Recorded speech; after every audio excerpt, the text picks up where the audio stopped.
اگر به باده مشکین دلم کشد شاید، که بوی خیر ز زهدریا نمی آید. جهانیان همه گر من کنند از عشق، من آن کنم که خداوندگار فرمان.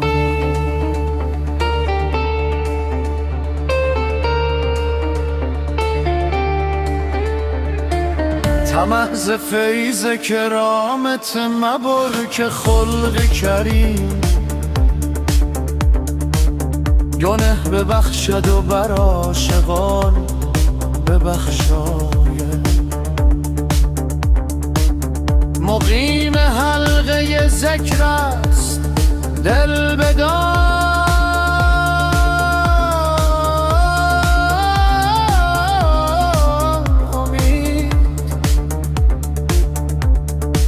که حلقه های ز سر زلف یار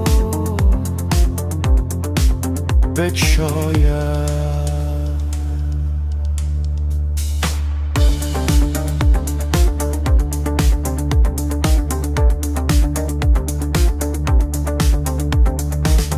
تو را که حسن خدا داده هست و حجله بخت، چه حاجت است که مشاطهات بیاراید. چمن خوش است و هوا دلکش است و می بیغش، کنون به جز دل خوش هیچ در نمی باید. جمیله هایست عروس جهان ولی هشدار، که این مخدر در عقد کس نمی آید. بلا بگفتمش ای ماه رخ چه باشد اگر،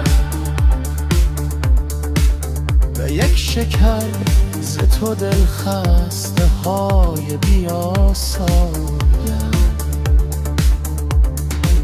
به خنده گفت که حافظ خدای را مپسند، که بوسه تو رخ ماه را